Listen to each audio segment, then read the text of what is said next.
This clip is brought to you by SaveWithConrad.com.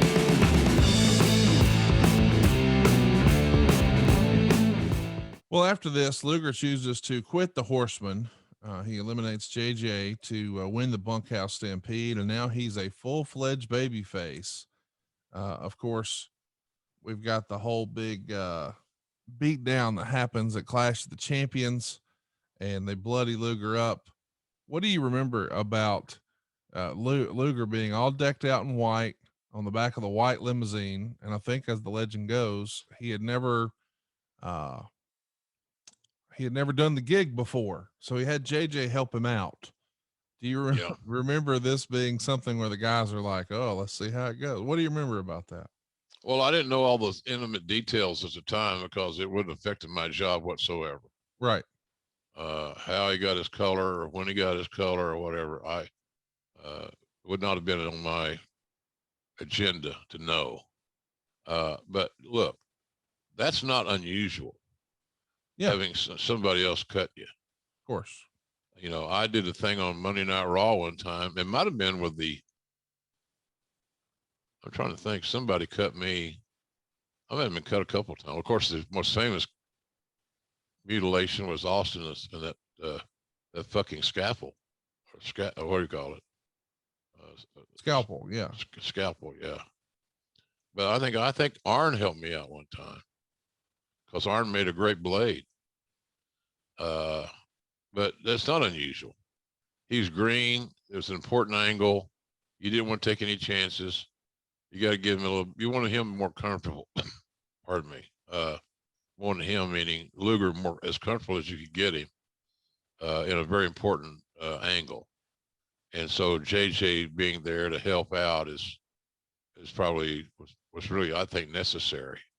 And a lot of guys don't want it to happen. They want to be macho. They want to be, big time. I get my own color, blah, blah, blah.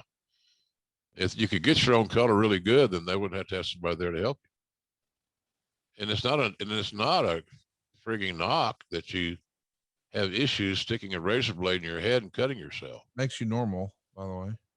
Yeah. If that means anything anymore. Well, I'm just saying, whatever other profession he was going into, that would never been something that he had to get. No, probably not. Yeah. At the accounting office.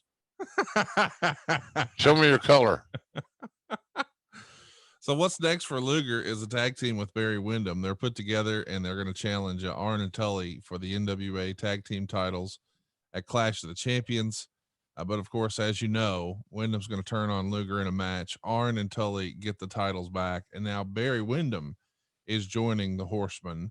Yeah. There's a lot of talk and debate about, especially in this era, three guys, Sting, Luger, and Windham. Who was ready? When were they ready? Lots of people were debating, hey, Flair's time is up. We need to try this. And of course, eventually they wind up trying all three.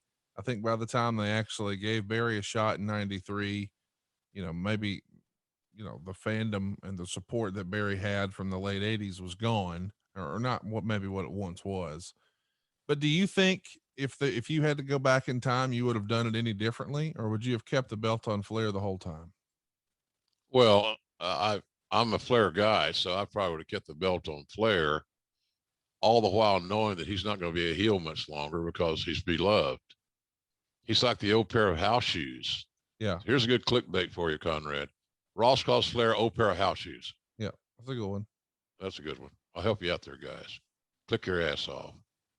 You leeching motherfucker, Hey, it's Conrad Thompson. Thanks for checking out the podcast here on YouTube. Be sure to hit the subscribe button and the notifications bell so you get a notice anytime we upload some new content. And go save yourself some money right now. If you're in a 30-year loan or you have credit card debt, it's not a matter of if I can save you money. It's a matter of how much. Find out right now for free at SaveWithConrad.com.